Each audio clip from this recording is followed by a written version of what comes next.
So, We are live now. So, welcome, Mr. Time. Welcome to the show. My name is Holden yeah, Stephan Roy, and this is Bridge the Gap. This is basically the show where we take interesting people such as yourself and we walk through the story of your life and we try to extract some knowledge nuggets for other people out there so that they can absolutely. get to know you better and just kind of learn from it all. Um, with that, can you just let us know to start this off? Where were you born and like the early parts of your life? I was born in Toronto, Canada. You know what I'm saying? I was out there for a good amount of years. And then we moved over to Brampton, Ontario, Peel region area. And from there, like everything was just was up from there. Awesome. So we're gonna run it back though because it's super important to get all the stuff we can. And my first question to get the ball rolling is a little bit of a story, and when it lands, you can kind of take it in any direction that you want. And it starts off with my So girlfriend, and she's washing the dishes. And as she's washing the dishes, she has her phone open and she's playing that Black Eyed Peas song. That I got a feeling, ooh. And she's like fucking vibing and she's dancing. And I'm like looking at her and I'm like, yo, that's kind of like when did this song become dishes music? Like this song is like mm, exercise music now. That's what people do. And it's like, yo, hold up. 10 years ago, we was all up in the club, super drunk, dancing around in circles to this shit. And this was like the go-to middle of the night high time party song. And now, yeah, 10 yeah. years later, it's that shit we go to when we're doing really boring shit and we want to remember the good times. And that was just huge for me. I was like, wow, so this one song, as it goes throughout our lives, kind of evolves and changes so very much. And then I realized all those young ones partying to Cardi B and such right now have no idea that this is going to be the music that they wash dishes to in the future. That thought amused hmm me a lot. Then I realized yo, a lot of people's doing dishes to Cardi B because it's really just like that. As we get older, the club music becomes the chores music, becomes the other kind of music. Um, and then I thought a little bit about the musical journeys that we all go on. And most of the time, when we start talking about these journeys, we bring it back to this adolescent era when we start to get attached to music ourselves and form our identities and stuff. But, like, honestly, when it comes to music, that's just been around since we were born. Like our whole life, there's going to be different musical elements and influences that impact us. But nobody ever For sure. talks about the beginning of it. Like I can remember hmm being like 4 or 5 years old, and my dad would have these gray boxes in the apartment. There was like the amplifier and the radio and the tape deck and all these shit was like put Oh, together for with the sure. wires put out to all the speakers. He would bust these Led Zeppelin tapes and shit like that. At nighttime, it was the 90s techno music played straight from the clubs of Montreal. And then, like, my mom, she liked disco and musicals. Less fun, but it was still there. All that to say, like, throughout my childhood, there were all these vibes and the technologies and the different things around that really kind of shaped the early part of what would end up becoming my own musical journey. So I was hoping you could bring us all the way back to the youngest time you can remember, back when you were up in Toronto in the beginnings, and what it sounded like to be you before you could control any of the musics and whatnot. Well, same thing. Dishwasher music. I like that. Um, to be honest, okay, so growing up out there, man, we were in North York area, baby and Shepherd. You know what I'm saying? Just me and my mom Dukes, pops down the street type shit. Um, grew up in a very spiritual home, like a very godly home, you know what I'm saying? Well, I had access to the radio and to the TV, so that's where they fucked up, man. I was on BT. Those times I was listening to like oh shoot, am I allowed to swear? You can swear. I just lit a joint. You can swear. You're totally good. Okay. Yeah, so those times like so based on your story, one track that came up in my head was Miss Jackson Okay. by Outkast. Sorry, Miss Jackson. I don't know for what reason, but I loved that record as a kid. You get what I'm saying? Even before that, I'm talking about Michael Jackson playing in the crib. You know what I'm saying? My parents, I'm Jamaican, so we had Buju Banton playing. Okay. Some Bounty Killer. Like, yeah, man. But in regards to hip hop, like Outkast, I was playing heavy, Mystical, and Cisco. Okay, That thong song was going bro. crazy, man. I was like trying to like, you know what I'm Yo, I'm saying? glad you said that. My For absolute sure, first bro. favorite song of all time. I was 12 years old. Absolutely. Fucking thong Yep. song. That shit was the first and most amazing song I ever heard. And when you're Yes, 12, sir. that is one hell of a music video. That's all I'm trying to Oh, say. I'm telling you. I'm telling you, bro. But yeah, there's a lot of records, man. We could do like like Biggie for sure. So like you had all Um, of this when you were like really young? Pardon me? You were like young and you had access to all of this? Absolutely. That's super nifty. It's a young kid, man. I didn't know shit about shit, but like it's the music, like it's playing in the background because I had older cousins and uncles, so they're Okay. playing it, and I'm just around. You know what I'm saying, to take it all in. From the R. Kellys to the Aaliyahs, R.I.P. You know what I'm saying, DMX, shit like that. Left Eye. When Left Eye died, I was like sad, mad, crazy. Like the whole family was crying when Aaliyah died. The family was crying. So I was around for that Yo, for that's that era of music. I swear nobody has ever like told me that like a family has grieved together at the loss of somebody in Mm-hmm. music before. That's Mm-hmm. so big. It was deep, brother. So yo, the next question, because I want to stay when you're like really young. We can get to all the other stuff after, but were you like interested in music at that point, like creating it, or were you, or like singing or dancing, whatnot, or were you just like kind of consuming it? During those times, I was consuming it, and also I was more on the dancing side of things. Because remember, back in that time, it was all about dancing. You understand what I'm saying? Bobby Brown, MJ, like you know what I'm saying. So I'm watching these things on TV, and it's like, okay, it's the moves that gets the girls. So I'm in the living room, like moving the couch to the side, trying to go crazy to whatever record's playing. But that was for that time. Yeah, it was dancing more so.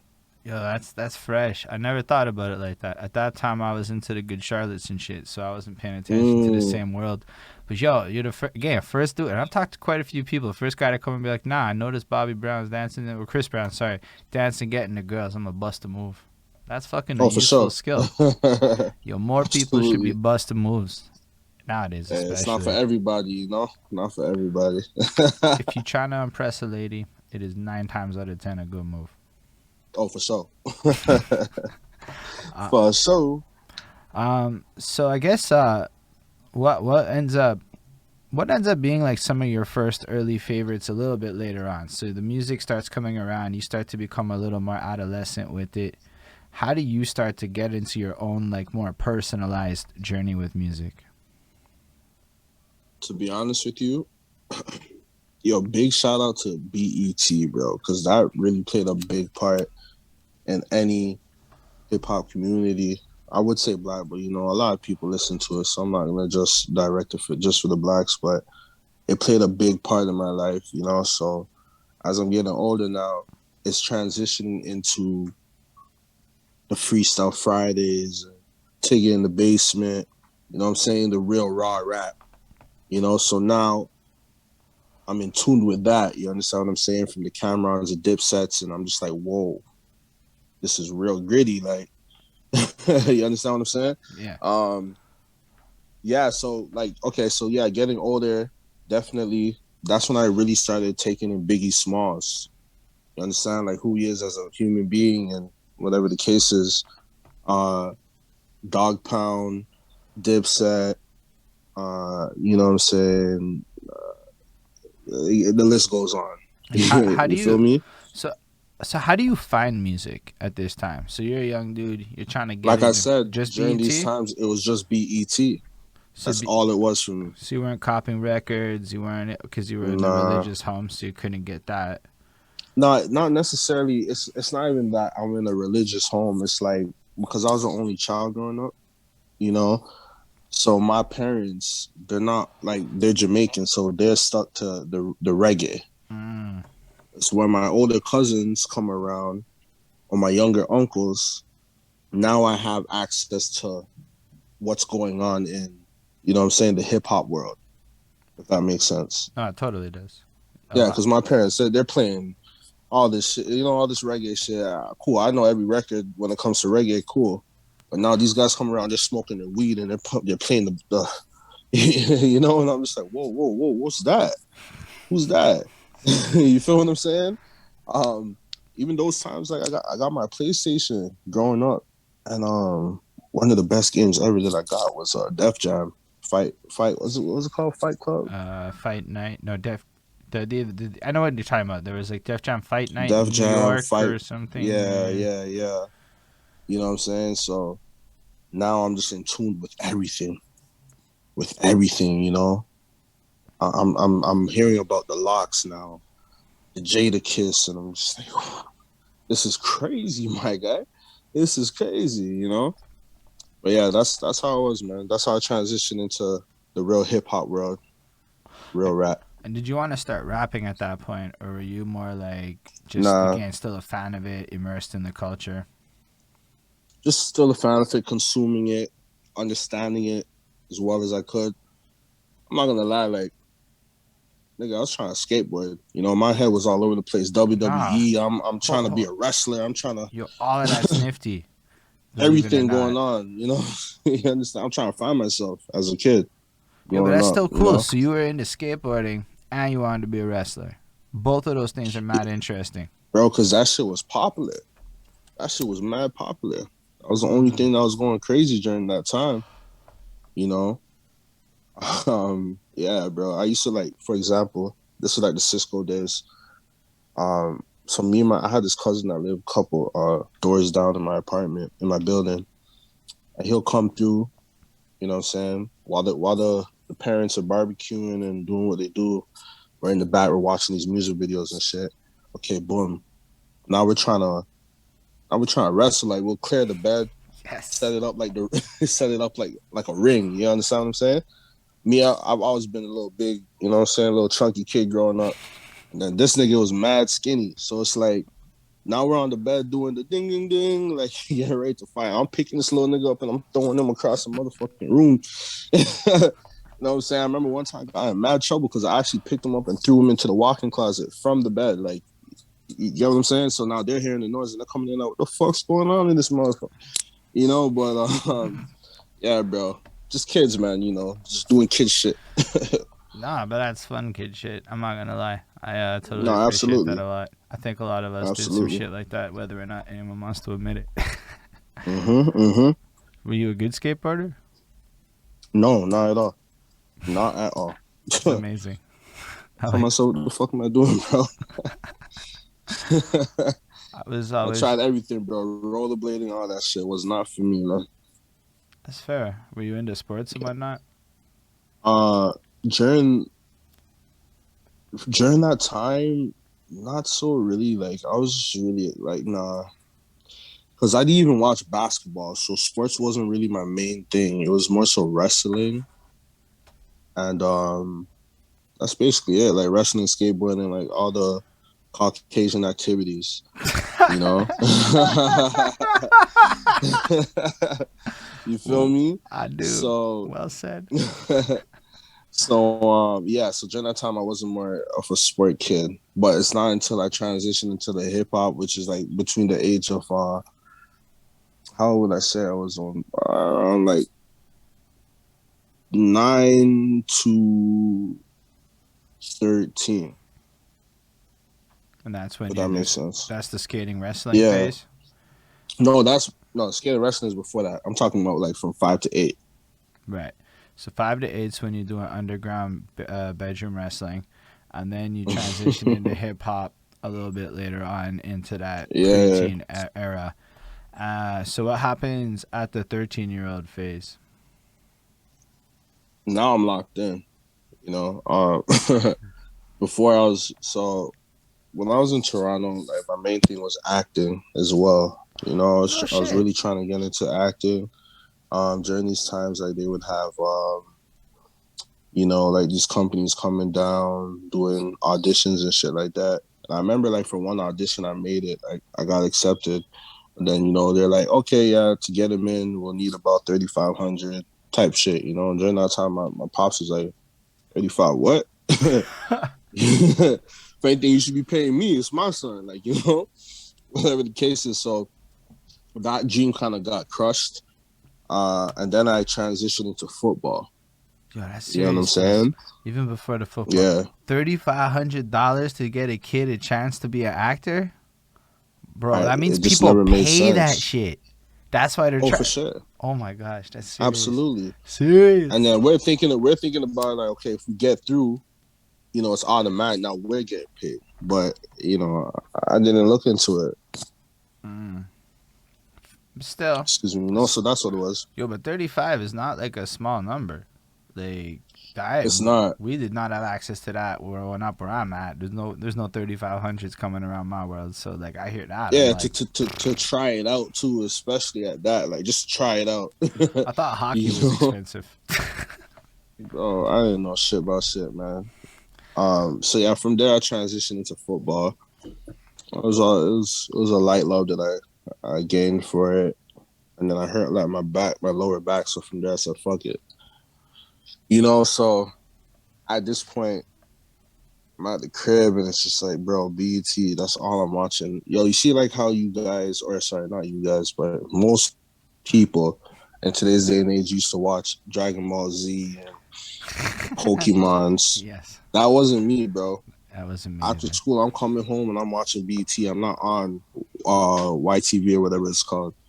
I did You watch see the what I'm saying? YTV though, but yo, I respect that still.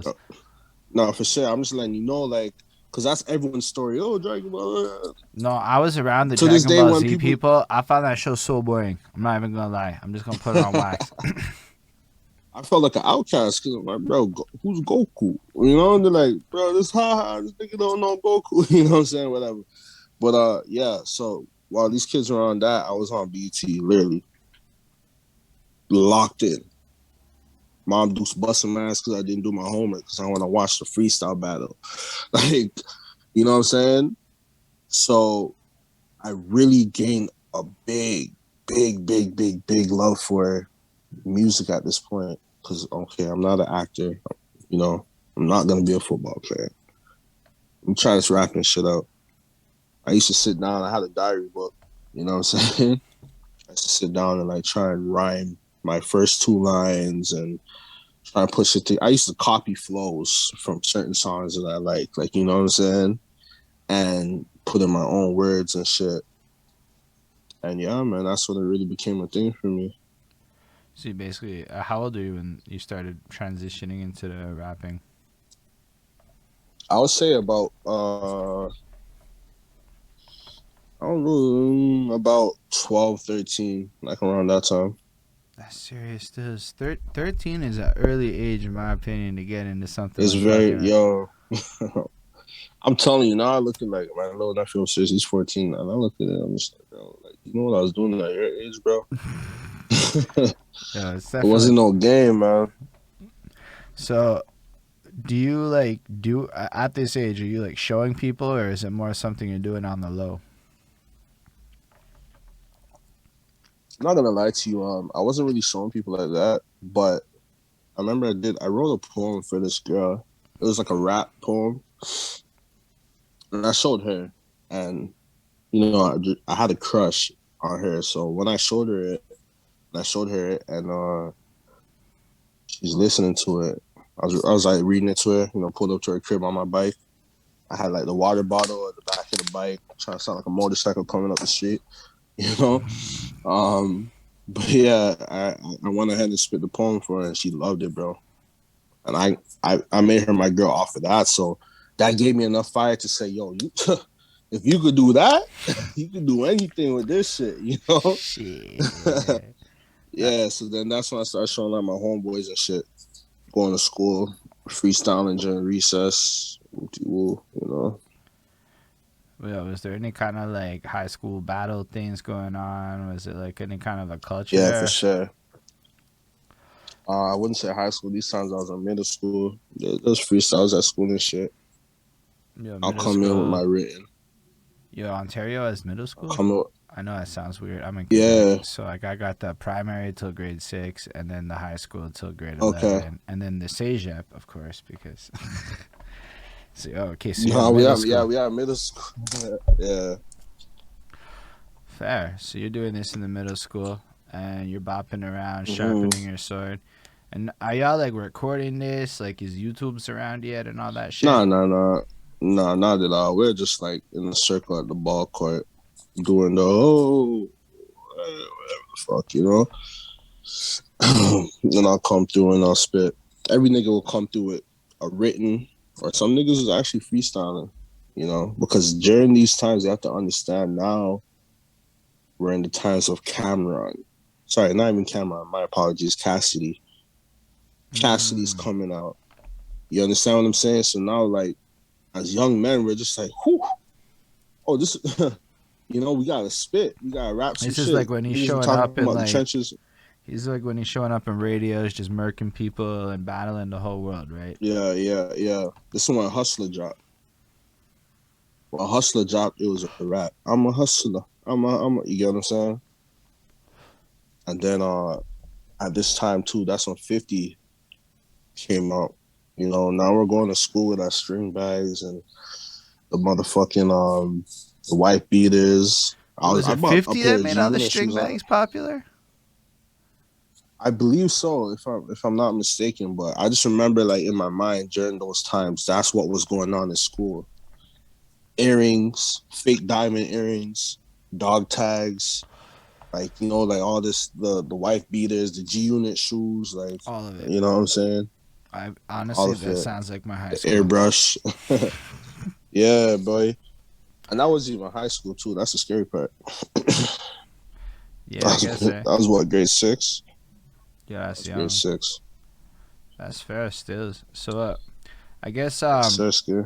as you're going throughout this whole process, do you start to get to a point where you're like, okay, I'm gonna start like actually writing songs or whatnot, or is it just still kind of casual with the freestyles and whatnot?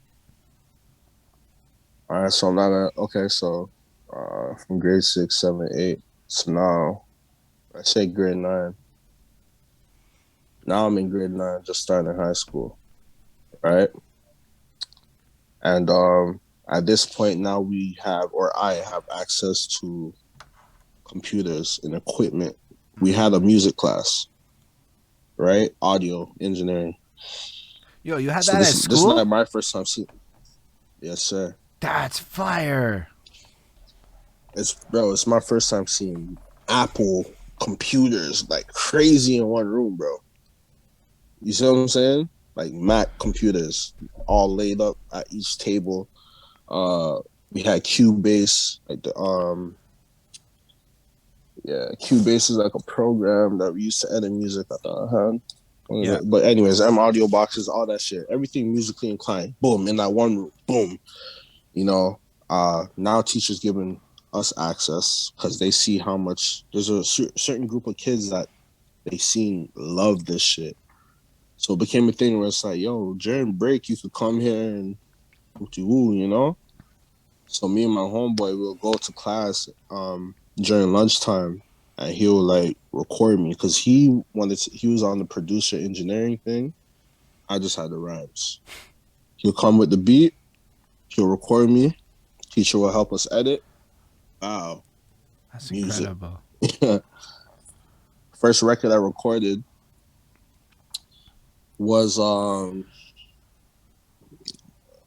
was that record called, man, by Biggie?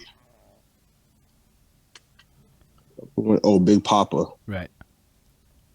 So I got the instrumental from YouTube and I made my own track and I called it Anderson Jr.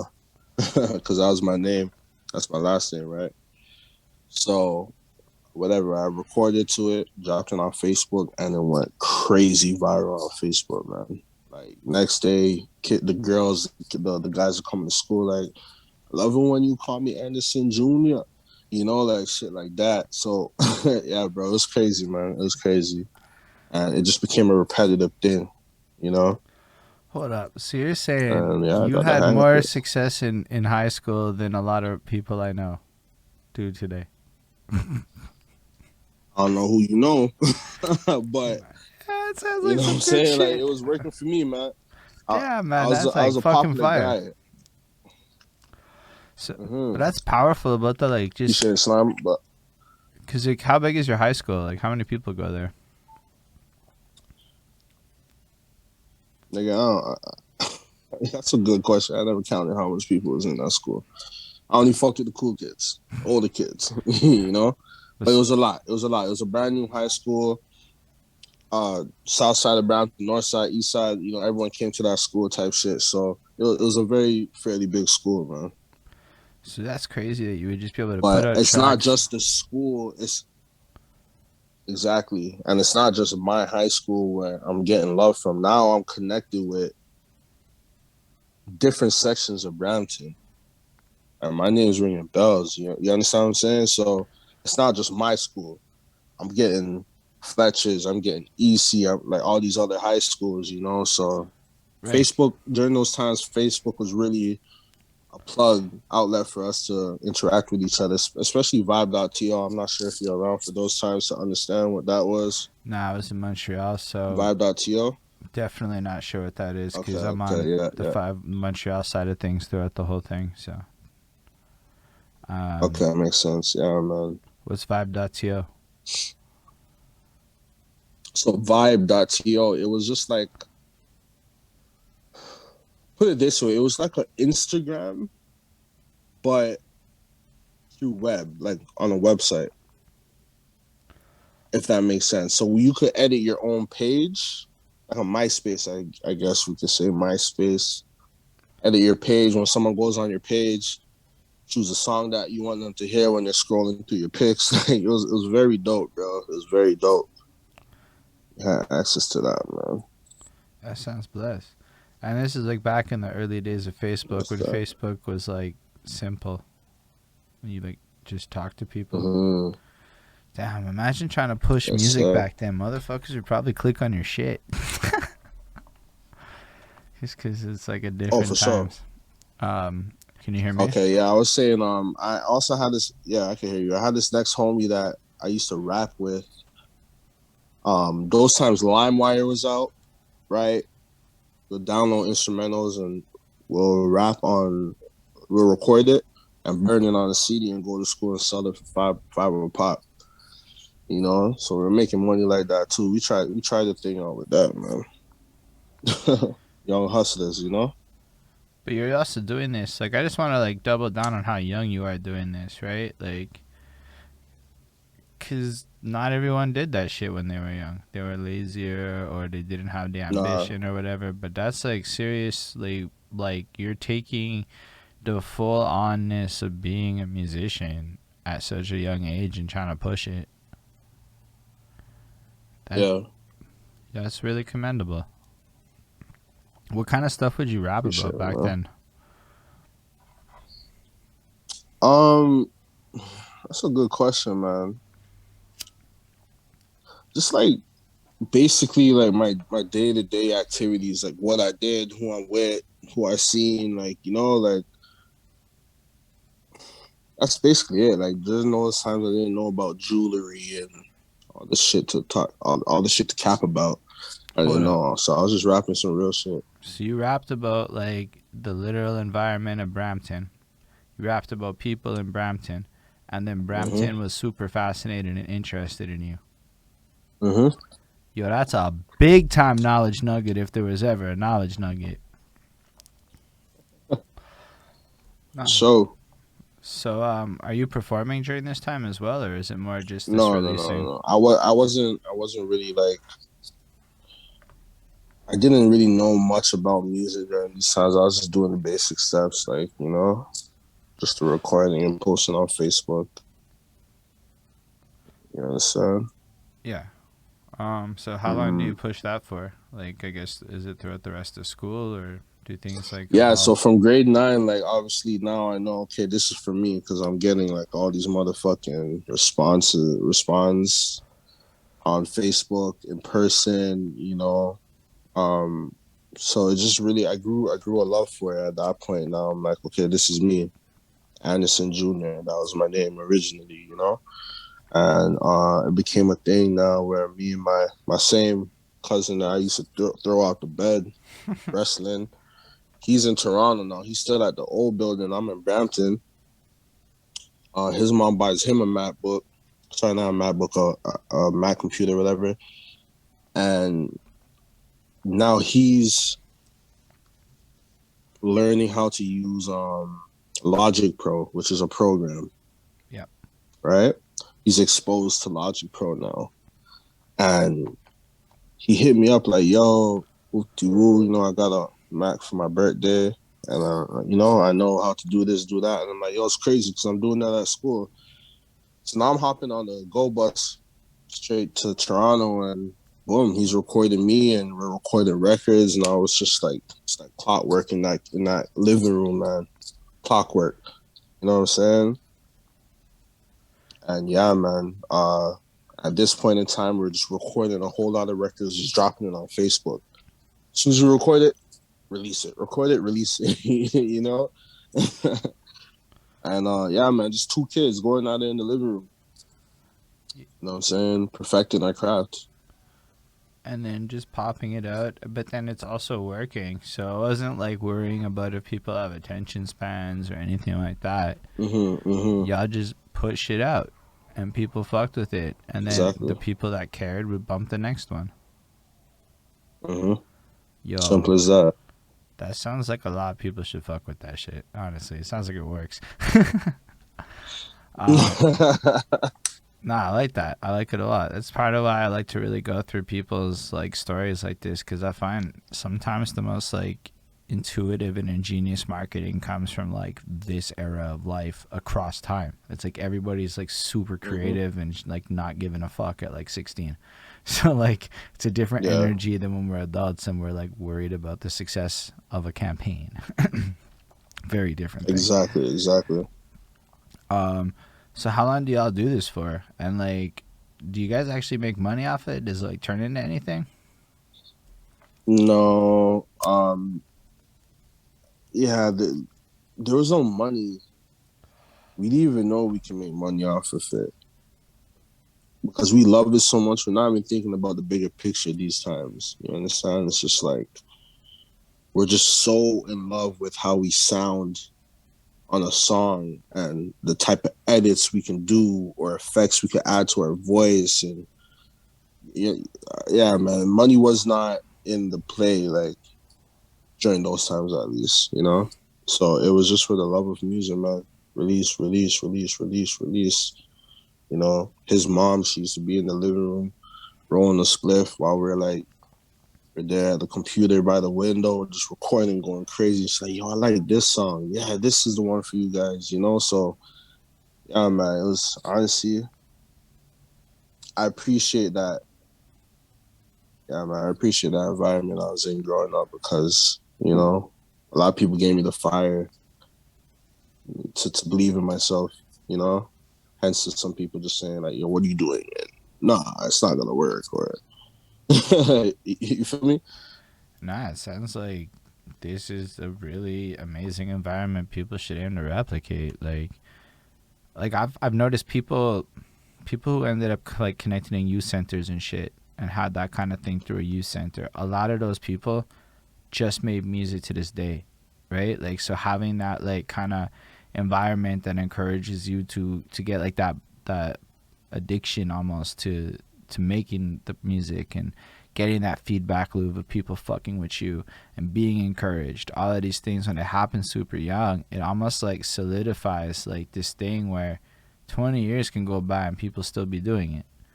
And people who don't have that, maybe they have a harder time sticking with shit later on. So I really Yes, like what sir. you said. Yes, sir. And the fact is in your version, it really is like your man's mom made it happen just by having that, or the school too. That's so cool that the teacher would even just take time to like, shout out that teacher, to take time to edit your shit Yeah, with I'm you and telling like, you, I wish I could remember his name, bro. But trust me. cause yo, He even like, sang on. He even sang. He used to sing. He was Indian. I can't remember his name, but he was Indian, and he used to actually sing. He had a good voice. I remember he sang on one of my records for me, man. I did a remix to Kanye West's what was it called, bro? Say I Will. mm, I did a remix to Say I Will, right? Is it Say I Will or Say You Will? One of the two. Sorry. But whatever. He sang on the hook for me. He came in the class. He's like, "Oh, this is what y'all doing? Like, this is dope." maybe you should add a little bit of singing. And I'm like, I don't know how to sing. That he came through with the vocals. Like, that's love, bro. That's one thing I can remember for sure. Like, that's love right there, man. Shout out to him. Shout it out for real. So all y'all people working with young people, encourage this shit. For real, it's so important. Um, so y'all doing this, y'all doing it for the love of the music, and I guess what happens next? What happens after high school? Unless there's other stuff that's worth mentioning, because I don't know all the details to your Yo, life. there's so much, man. Honestly, I lived a wild life growing up, man. I'm a real old soul. I was exposed to a lot of things as a youngin', man. So it's like in the midst of high school, it's everything's just crazy. Like I'm meeting people. I'm in the club at 15.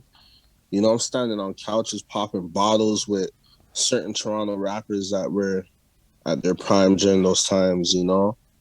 Yeah, that's So serious. I'm doing it's real, bro. It's real.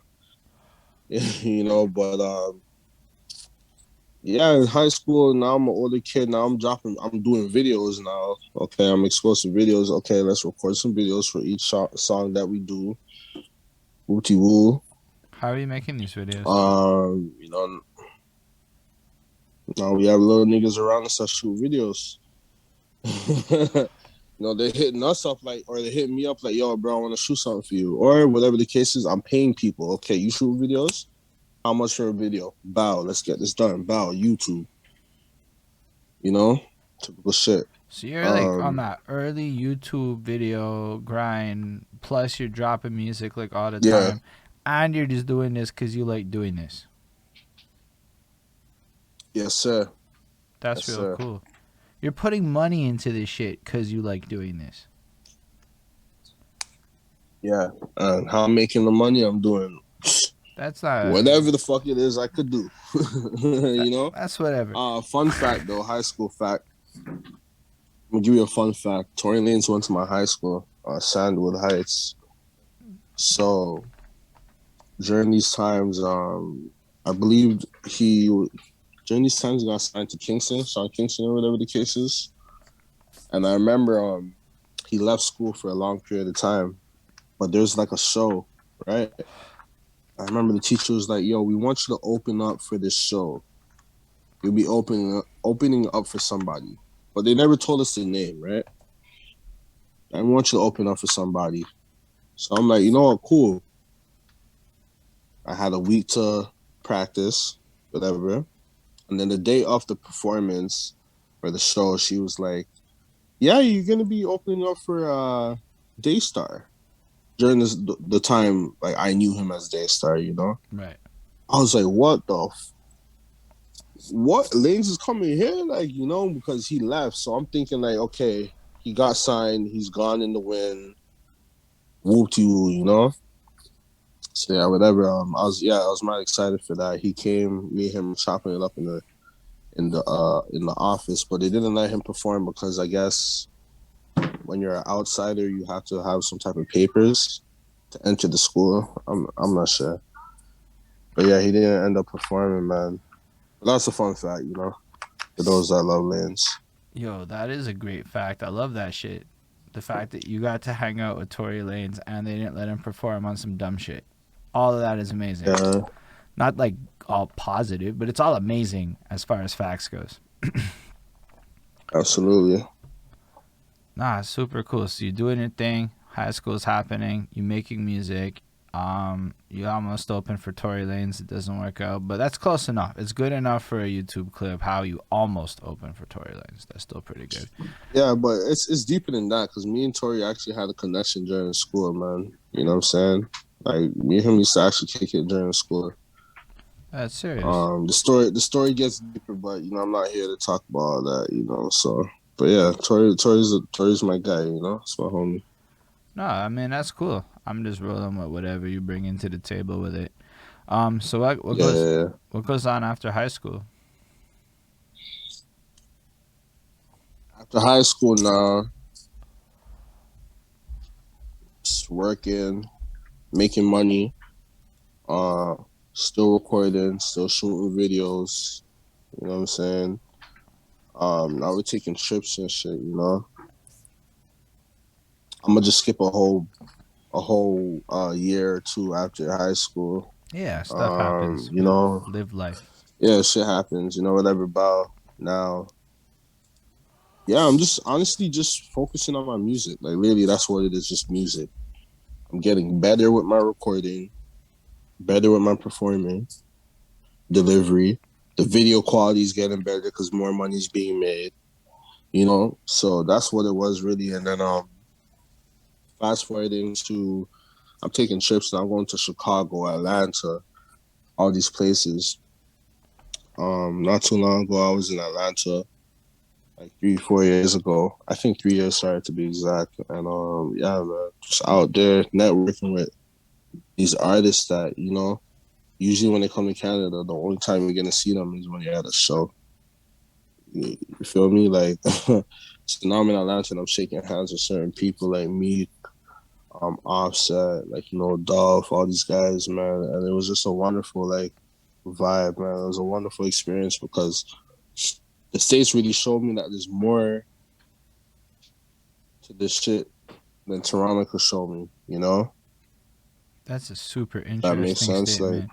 Yo, I'm hearing what you're saying too, because I imagine that Montreal and Toronto aren't that different in the context you're describing here with what the states can show us. Because I met this dude in Brooklyn, Bronx. He's in Bronx. He'd fucking mm-hmm. kill me if I'm wrong. We started working together on some shit. So I've been working with this man. So he's like, bro, why are you so afraid of getting money and shit? And I'm like, what do you mean? And he's like, you're just being dumb. Look, money. And I'm like, his whole attitude, his whole perspective. And then you start realizing how, like, confidence really just creates opportunities in ways that you don't see. But that everything's an opportunity.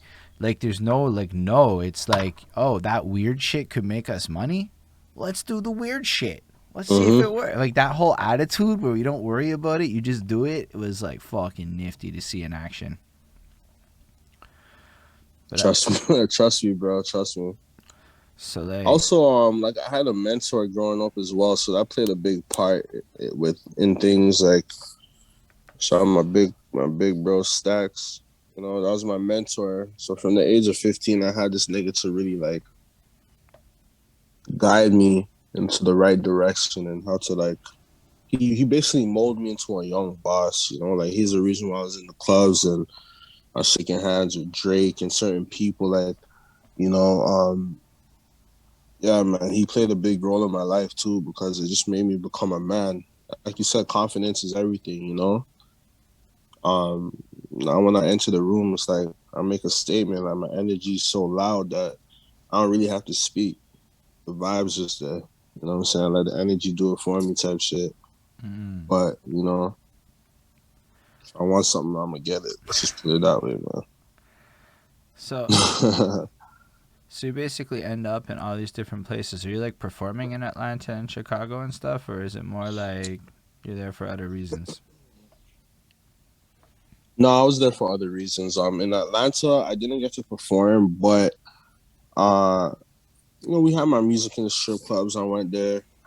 I'm paying DJs, yo, spin this record, like, spin this record. The next 30 minutes, I'm in Magic, like they're playing my record, shit like that. Um, Yeah, that's a but thing. one cool thing is that I'm at. Yeah, people Pardon were me. just, people like just go into the club. I just never heard this before. People and you just pay the DJ and they'll spin your record, and then you can flex like that's my record. Money talks. Straight Wherever you go in up. life, money talks. They are not kidding when they You get say what I'm get your saying? money So up. no, not at all. But you do have to appreciate that as well, because out here, I don't think it's gonna be that easy for you to just walk up to a DJ and be like, "Yo, play my record." Nah, I know a bunch of They're DJs gonna be now. like, "No, you're gonna fuck up. You're gonna fuck up my crate." Yeah, no, the DJs, like, I've talked to a few of them. They did not seem to have this very like, bro, you can just pay me to do a thing. Nobody seemed to be into that vibe, or nobody admitted it if it was a thing, which I Yeah, yeah, respect. yeah. But yeah, no, I never met a DJ, or they all like brag about how they don't do it on Facebook. Is basically my impression of Canadian versions of it. But I don't know. It's such a different system. I don't know how to make it all work up in Montreal. I imagine, like, we have this weird like perception that, and I'm not speaking for everyone. I'm speaking just for myself, possibly, and others that I've had the conversation with, where it's almost like cause Toronto has Drake, y'all have like this golden ticket path thing that exists there that's like super fascinating, and I'm like, I don't know if that's fully it. Like, it must be just as difficult in Toronto. Because, yo, your bars are so fucking far apart and shit. I was so baffled. Mm-hmm. I was baffled the first time I went to Toronto and tried to go bar hopping like you do in Montreal, and that's not a thing. That's not, you need a fucking car for that It's shit. not. Yeah, you need that Uber on go, man. But, Oh, yeah, but what is it like to be like a Toronto artist trying to like actually come up with your shit? Like, is there a scene? Is it thriving? Like in the let's say the non Drake tier, like, you know, the guy coming up with it. to be honest with you, it's cool, but it kind of drains. I'm speaking for me because I don't know how everyone else feels, but it drains my like Toronto sometimes drains my fucking energy, bro. Because it's like there's like a toxic cloud out there right now, man. Where like no one wants to help each other like elevate. Try to bring each other down, type shit. Try to be better than the next person. And I'm not even talking about lyric wise or music wise. Like niggas trying to stun on niggas. Niggas, there's a whole lot of fake shit going on, a whole lot of hate and shit going on. So I don't really like pay attention to the Toronto music scene. I just do my thing. Cause yeah, bro, it's crazy out here right now. But besides that, man, you hear my music and you can tell I'm not really like one of these Toronto rappers, man. I don't sound like a Toronto nigga. I have no idea what a Toronto person sounds like. I like, if you were to And ask me to like then, identify the Toronto sound, I'd be like, I know there's the Drake lane. I'm pretty sure there's drill. okay, so yeah, I'm okay, yeah, you're paying attention to the I'm not no, no commercial I'm stuff, not the commercial side of paying things. attention is a big term. I feel like it's you can't like you can't ignore Drake and his lane. It's just like dominating billboards. So all of It's that shit. there, So it's yeah, not like it's like I like Drake. yeah. I have come to really turn. I fucks with Drake now, but like the rest of it, it's alright. If it's on at a party and I'm in the right mood, it's good mood music for what it is. It's not my favorite. Otherwise, I've done very little research into the Toronto scene because a lot of my music consumption is honestly related to who I talk to on these interviews lately. So the more I talk to Toronto, Mm-hmm. I'll hear more Toronto's underground.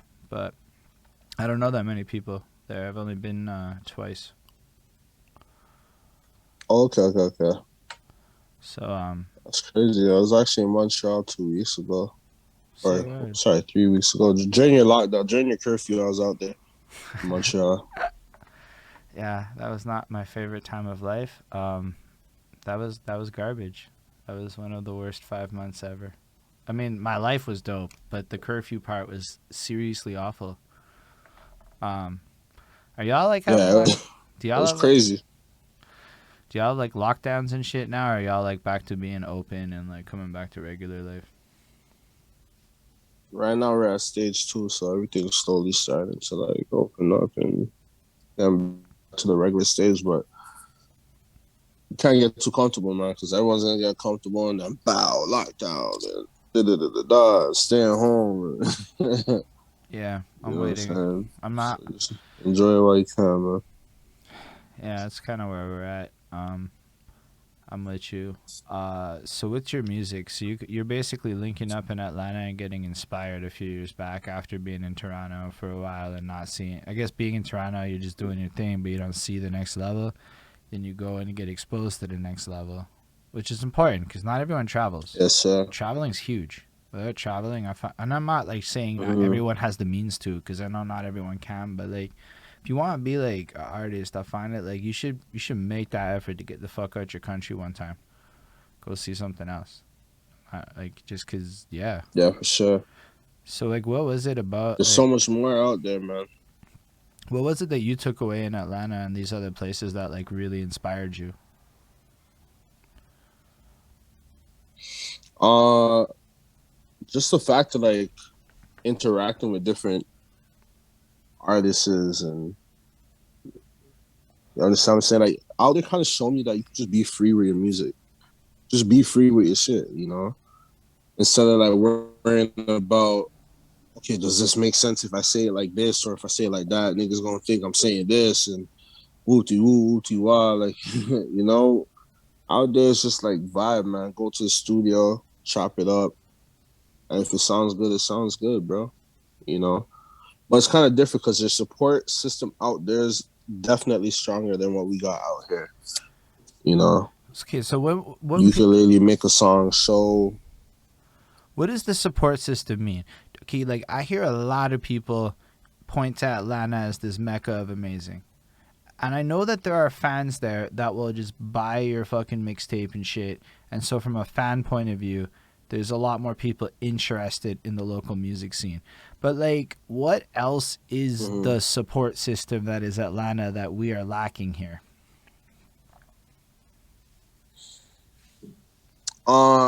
Besides the fans, is just like giving a chance to hear someone out. Like, you know, out there, it's yeah, man, it's a little different. Like, even the mall, like they still took like even right now, there's a nigga in the mall trying to sell a fucking mixtape or giving you a card to listen to his new single or whatever the case is, which is gonna land in the hands of someone important eventually because there's a lot of people out there that do shit, that do that, you know, that's in the industry.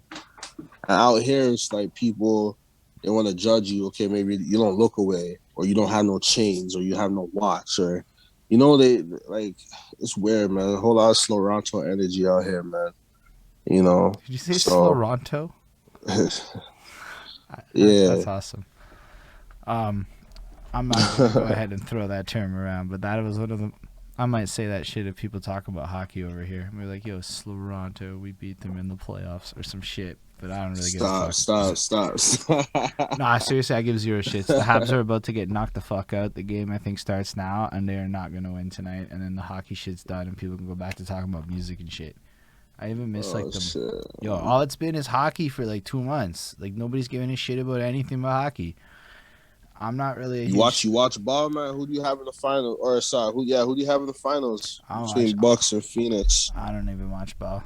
There's no... Oh no, okay, cool. There's no basketball team here. So I guess like when I was younger, there was no team, and I was like, I don't know, we hated Toronto for some reason. I don't give a shit about hockey now, but back then I was like, we hated Toronto, so you weren't allowed to like Toronto, which was stupid. Yeah. As an adult, I'm like, that's the most irrational shit ever.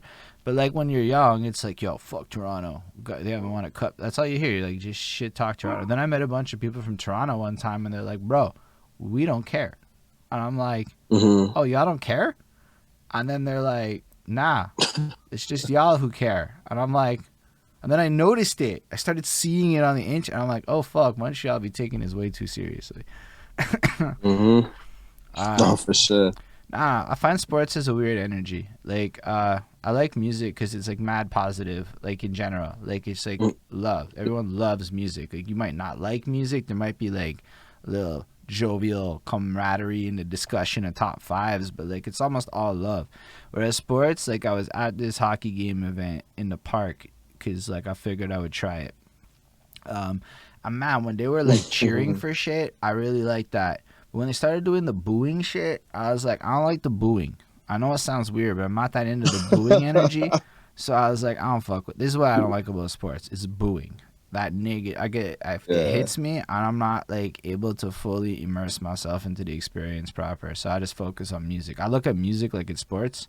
I'll fucking just get into that shit. And currently, I'm obsessed with like Montreal's underground scene, trying to figure out some of the same things, how to solve some of the same problems. Hey, yo, shout out to my DJ and MTL, man, DJ Tokyo, yeah? Stop playing. I fucking worked in a call center with her. Straight the fuck up, like 8 years ago, long time ago. I used to tell her that if I ever got famous, I'd hire her as a bodyguard because she looked like she could fuck up everybody I knew. That's a real fucking story. Black strong woman.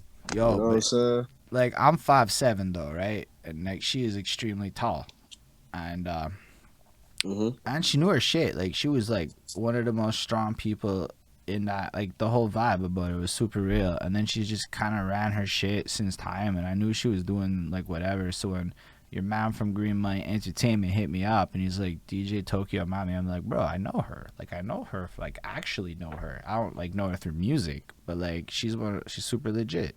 I've been watching her fucking shit pop Yeah, off for like a minute now, just because it's so cool. Like when you see somebody and then you see them go on to do shit, and I'm like, yeah.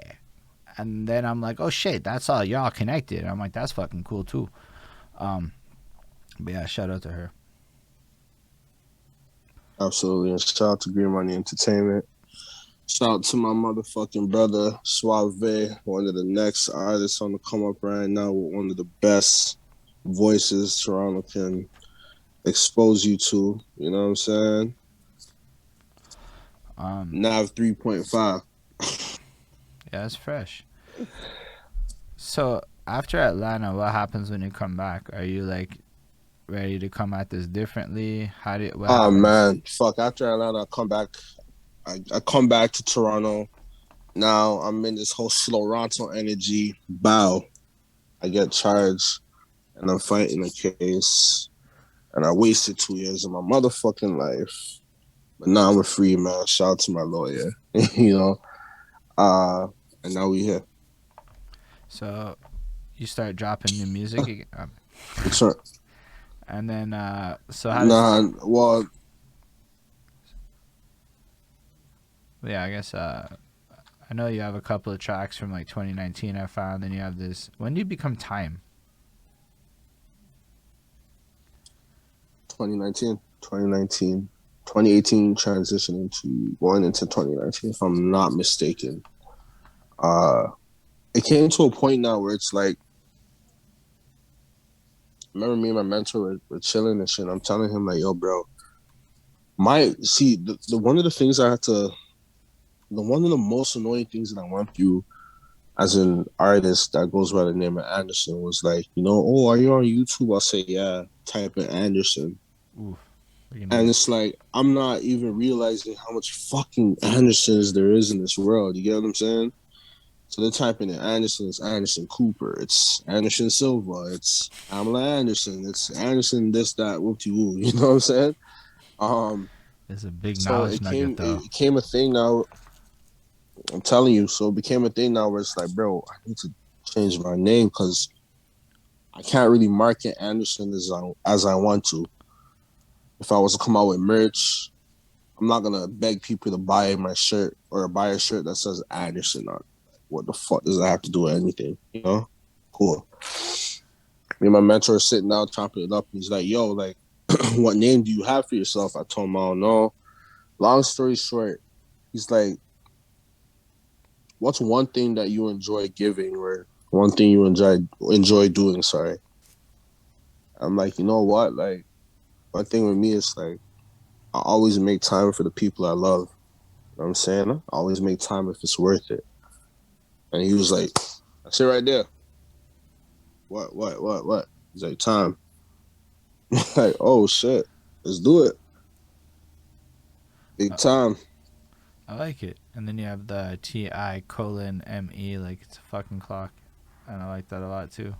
Like it's a digital clock, man. And then we have the actual clock right here, So yeah, bro.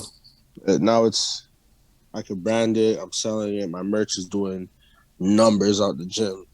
Because everyone can relate to time, realistically speaking. So You know, you just need a fucking dope idea with merch that has time on it that doesn't even need to really be about you, and then you can move that shit to anybody. absolutely. I Um, had people when I was on house arrest, man. I was selling clothes like it was drugs, bro. I wear this bond, Yo, tell us about that you know. grind. Tell us about selling clothes like that.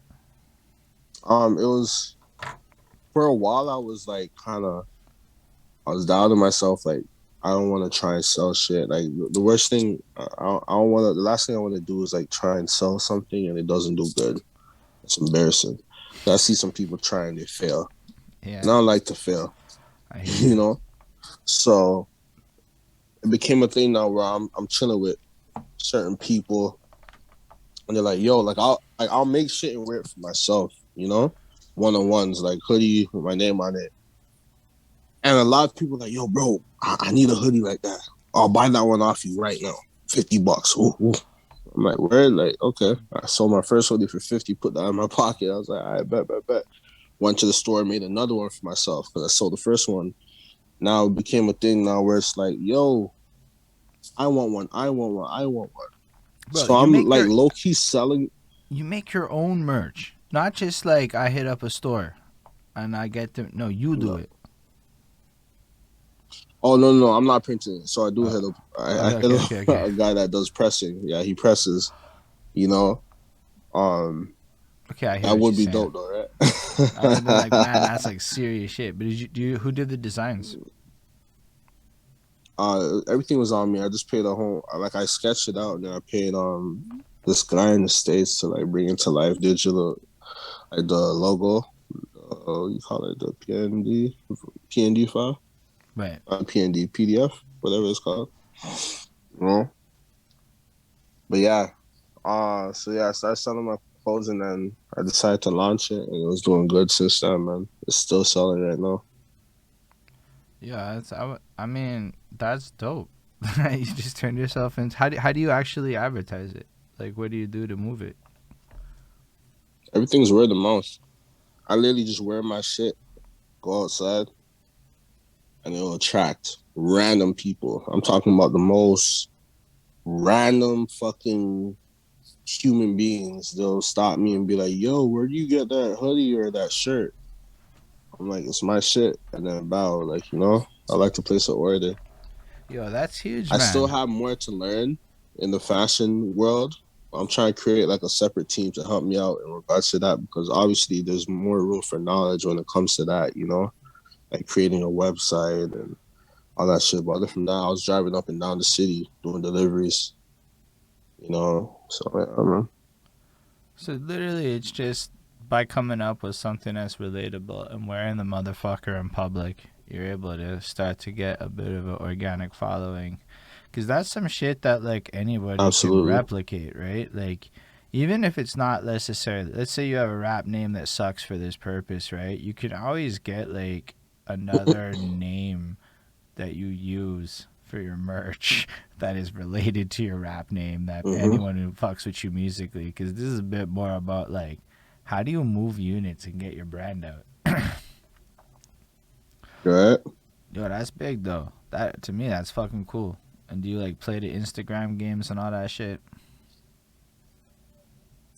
Yeah. So now I created like an Instagram.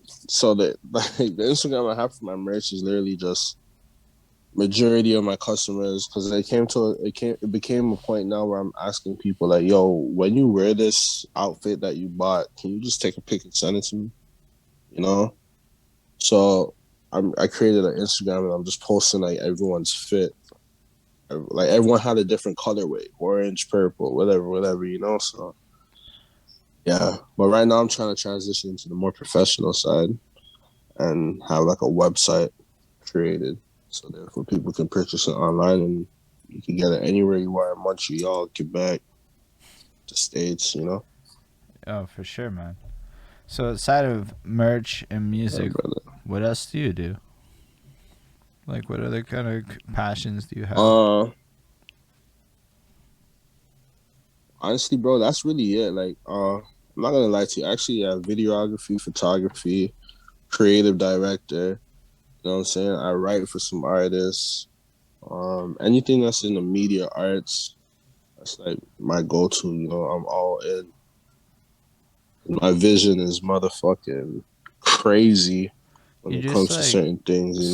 squeezed in that you ghostwrite, fucking make videos and all that. Like, you just like sneak it in like it's not fucking super interesting shit, bro. That's like big. That's like you're out there doing all the I things. know. Like, Yeah, some people wouldn't look at it. Some people won't think of it like that. But I it's a mean, big deal. The average person doesn't do all those things in one. You get what I'm saying? I 100% do, but Yes, sir. I think it's actually just like worth highlighting it all. Like, and the fact that you're more than just a rapper. That's like a big thing I've come to see. There's very few people I think that can obtain the level of commercial success they're seeking off of just music. And I think the famous people know that. I think every like tier understands that. So there's like this extra means of taking the brand and growing with it. And like even if you think about ghostwriting, it's like, bro, I can write a song so good that I'm selling the fact that I can write a song. Like that Right? is an incredible thing. And it means that there's probably a market for that in every city. But do we even look for Oh it? yeah, there is. I'm slowly like starting to understand on that side of things. Like there is a real market out there for it. You know, you just have to know the right people, and you can start selling songs and shit like crazy, bro. It's always a matter of meeting the right people. And then the question, every time I've asked this, the same, go to meet people. So I know that's the answer to how you meet the right people. You just have to go out there and actually fucking meet people. It's really Now bad. put it this way: you have to go, have to be at the right place at the right time, Mm, which is kind of the same thing that what you hear, but realistically, it's the right place at the right time, brother. You know, if you know there's a chance of a certain individual being in that space today, you can go there, bro. You know, if yeah. you know that it's a certain crowd, you go there, even if it's boring, you go. But one thing's for sure, brother, you spark conversation, man. You don't judge a book by its cover. Sometimes someone could seem mad weird, mad wacky, or mad feminine. You know, you can't judge a book by its cover because you have a conversation with someone, then you end up realizing like, oh shit, like you're the person, you're what's missing to my masterpiece. Like, you get what I'm saying? Everyone plays a different part, or like it's we all have our own elements, you know. So yeah, man. Yo, I again really like what you said there. There's a lot of power in that because the truth is, it adds a certain level of data analysis to it. You have to understand who you're targeting. You have to be able to go into a situation being open minded. So if you walk in with like a preconceived, it's almost like when you show up on a date like with this preconceived notion you're gonna smash, you can't fuck it up. Versus when you walk in loosey goosey, you can kind of go in and smash a little bit better. You know what I'm saying? Like that kind of is like that with I compare a lot of this music shit to dating. I realize that like a lot of it's seduction. It's just not about sex. It's like a different kind of, and it's weird to like put it like that, but so much of it is like, yo, you approach an artist too strong, they're gonna act weird. Yo, in my experience, some of the most sensitive people I know are my artist peers. So it's like to actually have to like navigate through all of the different personalities is a lot of like attentiveness, so to speak. That's But I like the fact that you said understand that. How do you find out when people? I guess you ask around, you put the effort in, you figure things out. You don't act lazy about the situation. how do you find out? How do you find out what, sir? I was gonna say like how to find out where people gonna be at, and then I realized it was a silly question, and I didn't finish answering it, saying it. Yeah, just do your research. Do your research. You know, Mm. all you gotta do is do your research. So how do you Me, and I really pay attention to a lot of things in life. You know, I calculate my moves before they're being made. Like, you know, and everything I do in life is very strategic. Even the most simplest things, like, you know, sometimes I catch myself doing some shit and it's like, bro, why are you doing that? It's not even that serious. I calculate everything. Like, my mind works like it's crazy, you know? I think it's important to take that time in. Like everything I'm doing today is super deliberate. I'm not interviewing people randomly. This is like they said, it's about who you Mm-hmm. know. And I'm like, well, the who I know part of my life is really shit. What if I go do interviews? And then now the who I know part of my life has increased a little bit. And the more I do this, my There you network go. grows. So it's like, yo, I completely appreciate that. And then everything just has to tie into everything, or else you're not really like gonna capture attention. I'm really fascinated by how to capture. Like I Mm-hmm. believe people have attention spans for the things they care about. That's my like Absolutely. perception of the situation. So it's like, how do you break through everything and remain interesting? I don't know if I have all the answers to that, but I'm certainly on the fucking quest to figure it out. Absolutely, buddy. So like, That's a fact, man. so when you do this like launch of becoming time and you start running this, like, how are you approaching it different? Are you like performing, or is it really just like? Because I notice you just seem to be doing the singles right now, like the high production singles. So before, yeah, I used to do a lot of performances before and stuff like that. Even from when my name was Anderson, I was doing like, a couple people hit me up like, "Yo, we want you to perform. What you will."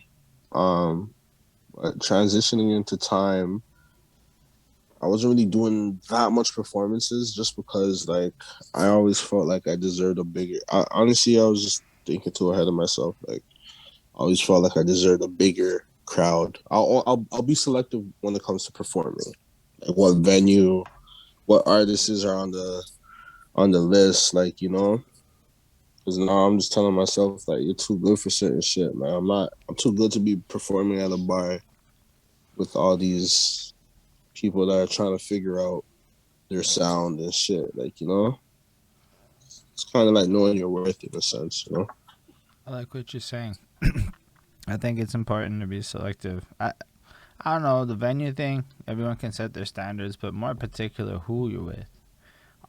Like straight Yes. up, I don't make the kind of music that makes sense for trap people. It just doesn't make sense to put me on that bill. And I performed in that crowd, and that crowd didn't like me a lot. And it's not like their fault. I don't make sense in that crowd. So it's like I started to realize, nah, it has to like make sense, or like anybody I sell a ticket to is gonna be like afraid of the shit, and not want to like come. Because unfortunately, a lot of the people I could sell tickets to were a little bit afraid of some of the environments I was in. I love the environments, but like they were, and I realized that this really matters. It's like on the business level of trying to build up your own fan bases and shit. Like your fans' perception of reality is completely different than your perception of reality sometimes. Oh, So for sure, absolutely. So I like the fact that you said that. Do you feel like so? I guess like you're saying like there's the low end of the scene, which has the people who let's say are trying to figure out their sound, and there's not a lot of opportunities. I want to say that middle class part of the scene where you got your sound, but you're not really selling out those huge things. Like Exactly. I would say that's not as prevalent in Montreal in my experience either. When I started looking for that like tier of shit, there wasn't a lot of it. Not to say it doesn't exist, there just wasn't a lot of it. Um, so that explains the performances part. But how do you go from being time? You put out your singles, and again, no albums or anything. I don't know if I just couldn't find them, but I just saw singles with videos behind them. So I actually really amidst all this music stuff, I only released like one project. It's on SoundCloud. That was during my Anderson stage. But most recently, I just I just signed to a in-house label, Green Money Entertainment. Shout out my guys. So I kind of took down some of the old projects and records and just revamped. Because now I'm working with my label, so everything just has to sound correct and crispy. You know what I'm saying? Mm, that definitely explains because I'm like, yo, guy's been rapping for like a seriously long time, and don't get me wrong, those tracks sound crispy. Like that's why I said like high quality. Like the videos is like top notch. Everything about it is nice. It's like really well. Even like that like fucking one with the girl in the video where it's like the song starts off like we're going fuck, and then the next thing you know she's going through the phone. And I'm like, yo, this is actually an entertaining story. Like I was not bored listening to it. I'm like, I Mm-hmm. don't normally fuck with this shit, but this is fucking hilarious at the end of the day. Like, and then it just kind of tapped into that realness where you know what, you are gonna end up back in that situation later on, coming back to the crib. It's just kind of how it Oh goes. yeah, absolutely. And I'm like, damn, that Yeah, was one good. thing about me is like I'm just an individual. I don't really like I'm a very mysterious guy, man. Like I don't really how should I word it? So okay, I don't really complain about things, and I don't really vent. I don't vent to people about my life what's going on currently. I bottle my emotions, bro. But music is really my gateway of expressing myself. So certain records that I release is literally just like me like I'm a storyteller to be exact. So like that realized record is just something that a lot of people can relate to it because it's what really happens in our world. I've been through it, so I just make a record about it, speaking about someone specifically, but you're gonna relate to it because you possibly went through that scenario with your shorty or best friend. So yeah, all my records, like my key records are storytelling records, man. But other from that, I do like the fun shit for the radios and whatever the fuck people want to hear. I like that approach too. So you basically, how did you link up with Green Money Entertainment? And shout out them, because honestly, in this whole endeavor, not many management teams have hit me up and been like, I have artists and I think it would be fun. Did it all like mad formal via email and shit. So shout out Kyle, who fucking hit me up and did it all formal and whatnot. Yeah, professional. But how I met them, yeah, me and shit, I guess you know him as Kyle, but yeah, man, me and Kyle we knew each other for a minute now since 2014. Actually, Kyle tried to, we're really good friends, man. We still are. But during that time, we met each other. He's like, bro, you're mad talented. I wanna sign you. But during that time, I was just such a young kid. Like, I was making so much money. I was like, bro, like I don't want to sign to nobody right now. Like, I'm lit.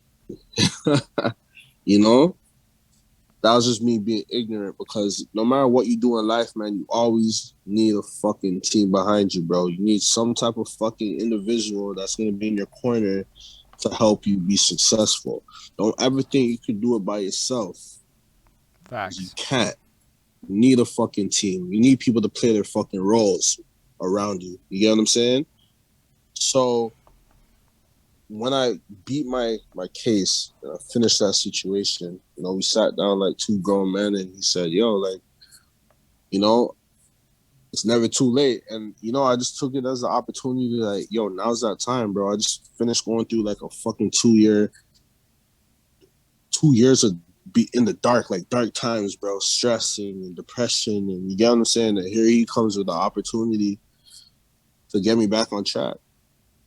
So we did what we had to do, and now we're here. Like, my goal is to, my goal is to just to prove who I need to prove wrong, but also get there for my guys. I want to open that door for my peoples.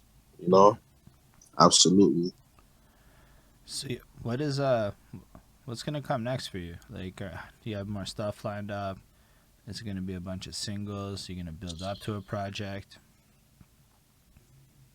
Yeah, just a couple more singles right now, but in regards to the project, I don't want it to just be any fucking project. I don't want it to just be like, some people drop like 4 singles and then they add that to the project and add 2 records that you haven't heard. I don't want it to be one of those. Like, if I'm doing a project, I want it to be created from the ground up. Like, I want to have live instruments. I want to have Okay. some vocalists there, a choir. Like, I want my shit to be music. You get what I'm saying? I want to paint it. So a blank canvas that has been painted because it means more. It's better that way. Something to talk about. Hence, to just like picking and choosing what song and making it a thing. That's just me, though. No, I appreciate the ambition too, and just the consideration of just like, nah, I'm waiting until I can pull off the vision that I want. That's the important part, is that you're not Mm-hmm. compromising on what you want out of the situation. Yo, I have another question. Just cause like, yo, I've been mad like super independent my whole life. And then I started talking to people like in the interview grind, and I started realizing there's a lot of ignorance in my old ways of being. One of those conversations that comes up a lot is labels, right? So you sign to a Green Money Entertainment. Why do you sign to a label? What is the benefits of working with people like that? I mean, it's easy to just say there's a team, but like, what are the actual things that would incentivize somebody to engage in that kind of partnership with people? Well, it always boils down to money, man. It always boils down to money, you know. It plays a big part in your career in regards to like marketing and visuals. Like, you know, now things are just stepped up a notch that you couldn't do out of pocket, you know. Mm, Um, I would guess that's why most people sign. They get paid, and they should, yeah, they like realistically as individuals. Sometimes we don't have the funds to provide for what we want. facts. That's the main thing, you know. So I would say that's why most people sign, but I don't know everyone's situation, man. But they help with I all signed of to this my shit. nigga. Yeah, I really signed to my nigga Kyle just due to the fact of him believing in me. You know, he had this guy's a mastermind, so it's like he wanted to make a label on what's better than putting your homeboy on the label. You know That's, what I'm saying? It just makes sense, in my opinion. I agree. I mean, also, it looks like the label's consistent. I mean, if you peep the Instagram, the post like almost has like everybody tying into each other, like people appearing each other's shit. Like it's really got like a squad vibe going on with your stuff that I really fuck with. Hey man, big team, big family. That's what we're trying to do. You hear me? No, that's amazing, man. Um, so yeah, do you have anything else that like you want to share with the people out there? Hey man, don't let somebody tell you can't do something, bro. Don't let no motherfucker out there tell you can't do something. Just do it. All right, another question. Find out for yourself. Who in the Toronto scene at all that you're aware of are people that we should know about? Because I don't know that much about the scene. Who are people you think are like dope? Time, Suave, Sauvai on YouTube, Instagram. That little nigga's killing shit right now. You know what I'm saying? I would also suggest like next artist I'm currently bumping right now. Like you know, we got the crook. The crook's heavy right now. He's going crazy. Shout out to my nigga Northside Benji though. That's my guy. You know what I'm saying? That's another person. I'm sure if you haven't heard of him, that's who you need to be playing as well. You know, but I just keep everything in the circle. Shout out to my homeboy Chevy Malibu. Um, that's basically it, bro. I'm not really here to promote any other nigga that I don't fuck with. You I know. totally hear you. Okay, another Yes, sir. question. Let's say we come to Toronto. Where do you go to hear hip hop that's dope? Venue wise, Or like you're a ooh, tourist in the city and you don't know where to go because you Google shit to do in Toronto and it's like 15 fucking list of shit and you're like I don't know where the good music's at. Where do I want to go? if it wasn't a pandemic, Yeah, like I let's. would tell you to go to Lavelle. Um, Lavelle. You got Cabana. I mean, I can't. Shit, I don't even like partying like that unless my music's being played. So put it this way, man. You fuck with these DJs, man. DJ Gallus, Monta Gallus Sound Crew. We got DJ So Wavy Sound. You know what I'm saying? Those two sets of DJs right there. Wherever they're DJing, that's where you hear the good shit. Put it that way, you know? Fucks with that. Because we have multiple. Yo, listen, we'll throw a party in the motherfucking garage, underground. You know? So I can't really tell you specifically where to go because No, but that tells us that we have to and follow the DJs to find the good shit. absolutely, absolutely. That's how we get down. It's not that one spot.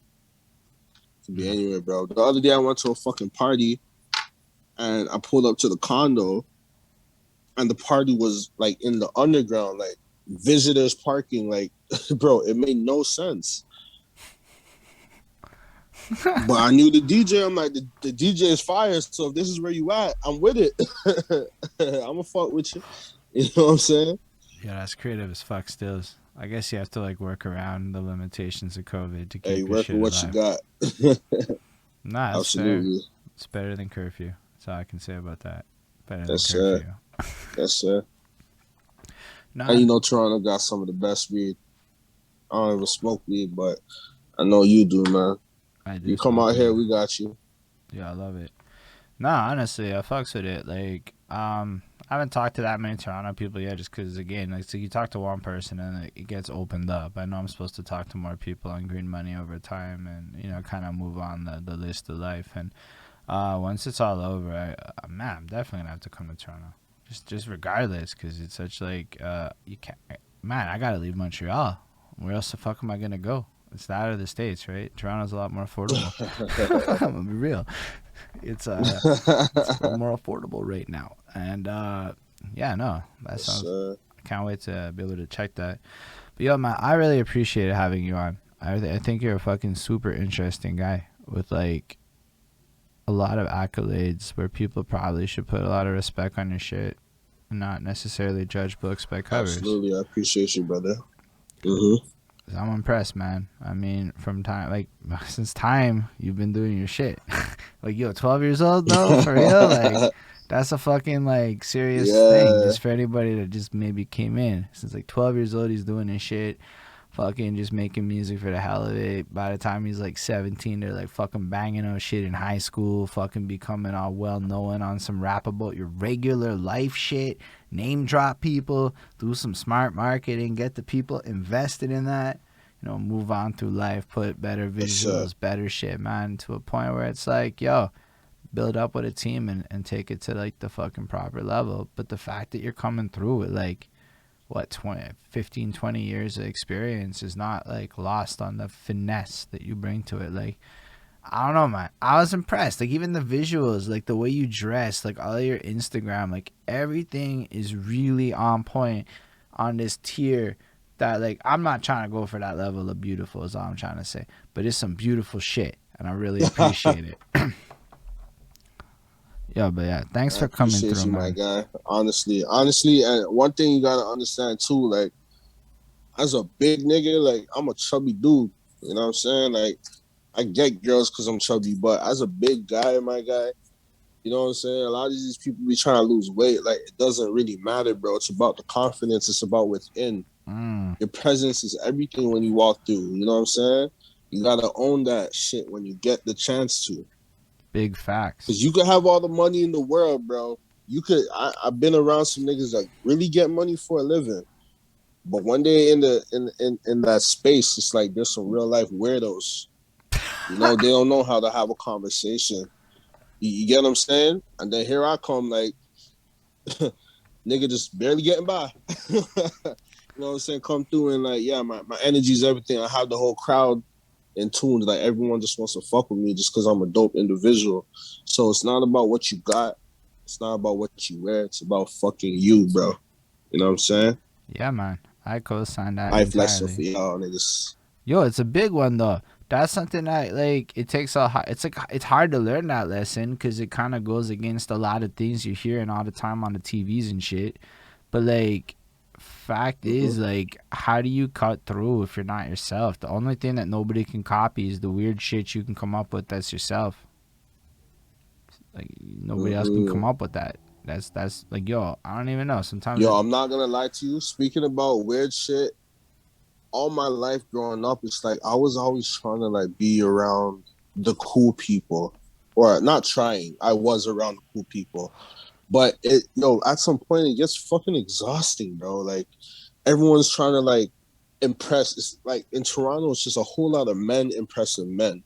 You get what I'm saying? Oh shit! It's weird, bro. It's weird, my guy. You know what I'm saying? So now it's like It's not that based on different what you're here, saying in man. regards to the word. Okay, as long as you know, but based on the word weird, it's okay to be weird. Yeah. I love being around. Sometimes I'll be in the cut. I'm just like, ooh, this person's kind of, you know what I'm saying? But I adapt to my environment. You get what I'm saying? And when you have patience, bro, you get to realize and understand. whoever the person is as a human being, and it's just more refreshing that way because it's not like they're trying to be someone they're not. It's like, bro, you're you, and how did you become you? Yeah, You know, now you got my interest. that's it. You I mean, like, know what I'm saying? I don't know, man. I find like the one thing that this COVID shit did is I think it let a lot more people be more okay with that. Like a lot of people been on that wave, but now it's like a lot of people be on that. Like I managed, even like I found like for me, I didn't go back to work. Like I've been work from home, so I stopped being around my colleagues, which means I stopped having to do that middle class shit. I don't know how else to put it, but like you gotta be mad middle class in the office at lunchtime. You gotta watch what you say and blah blah blah. Mm-hmm. And then I don't have to do that for a year and a half. And it's been fucking the best year and a half. It's been like, yo, this is just me unapologetically. And I don't have to fucking worry about shit. And I like it a lot. And I think a lot of people got taken out of environments where they were forced to wear these masks that make no sense. And it's been really good for a lot of people to embrace who the fuck they are. And I'm really, like, it makes me hopeful for like where the fuck the music scenes are going more so than where they're at. Yeah. I'm like, especially with the young ones. I don't know about the young ones in Toronto, but the young ones in Montreal be shaping up. Like, they fucking working together. They be giving each other love. At least certain demos that I've been encountered to. I can't say for everybody across the board, but like, yo, I see pockets and she's bubbling, and I'm like, yo, hold up. If these all groups just manage to make a bigger bubble, we done it. We accomplished the fucking mission. And I'm It's real gonna hopeful for pop. that. Bigger the bubble, the more it pops. Yeah, so it's fucking. That just makes me hopeful for it. I'm sure Toronto's got a lot of shit that's gonna move forward too, because the young ones are just good at marketing. Like they're good at Mm. they're not good at, I don't know about promo, but they're really good at marketing in a way where I find like I know a lot of people that are good at promo, but the marketing is just, I'm good at promo. That is the marketing. So it's like, Exactly. so I see the youth coming through Exactly. with like full on fucking brands and like thought out campaigns. I'm like, yo, how's this 20-year-old on Instagram doing such good shit with no money? That's the other part. Uh-huh.